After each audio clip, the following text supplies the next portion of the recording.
بسم الله الرحمن الرحيم.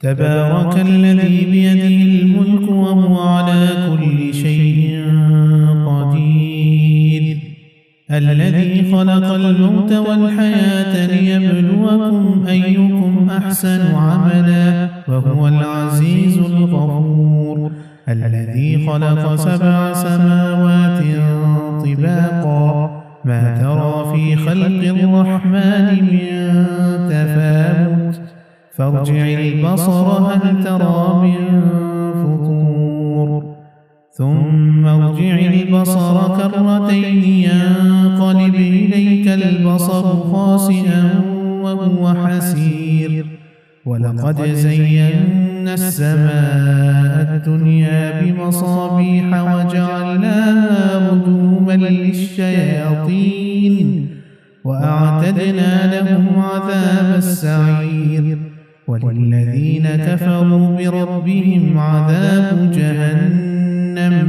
وبئس المصير. إذا ألقوا فيها سمعوا لها شهيقا وهي تفور تكاد تميز من الغيظ، كلما ألقي فيها فوج سألهم خزنتها ألم يأتكم نذير، قالوا بلى قد جاءنا نذير فكذبنا وقلنا ما نزل الله من شيء إن أنتم إلا في ضلال كبير، وقالوا لو كنا نسمع أو نعقل ما كنا في أصحاب السعير، فاعترفوا بذنبهم فسحقا لأصحاب السعير.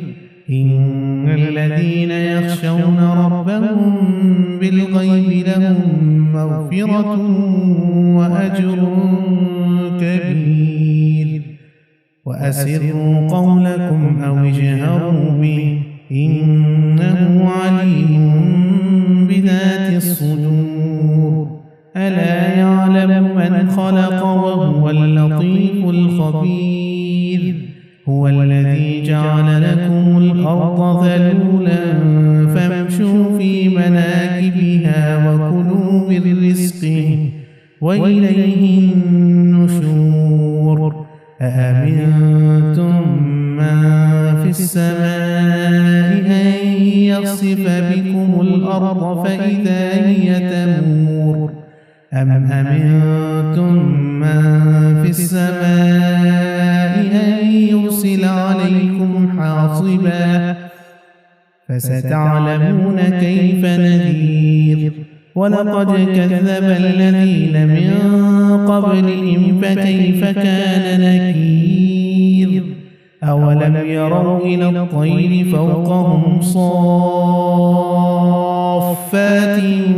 ويقبضن ما يمسكن إلا الرحمن إنه بكل شيء بصير.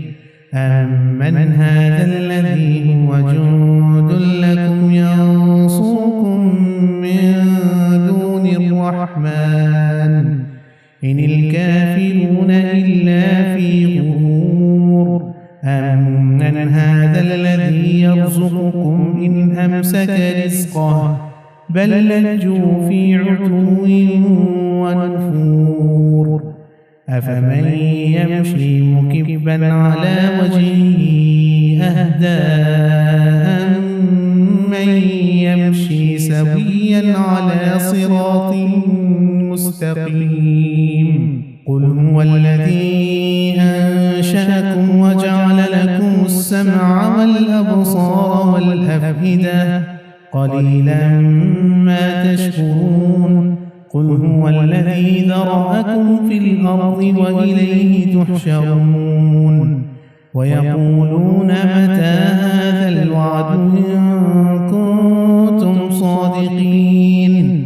قل إنما العلم عند الله وإنما أنا نذير سحر مبين فلما رأوه زلفة سيئت وجوه الذين كفروا وقيل هذا الذي كنتم به تدعون قل أرأيتم إن أهلكني الله ومن معي أو رحمنا فمن يجير الكافرين من عذاب أليم قل هو الرحمن آمنا به وعليه توكلنا فستعلمون من هو في ضلال مبين قل أرأيتم إن أصبح ماؤكم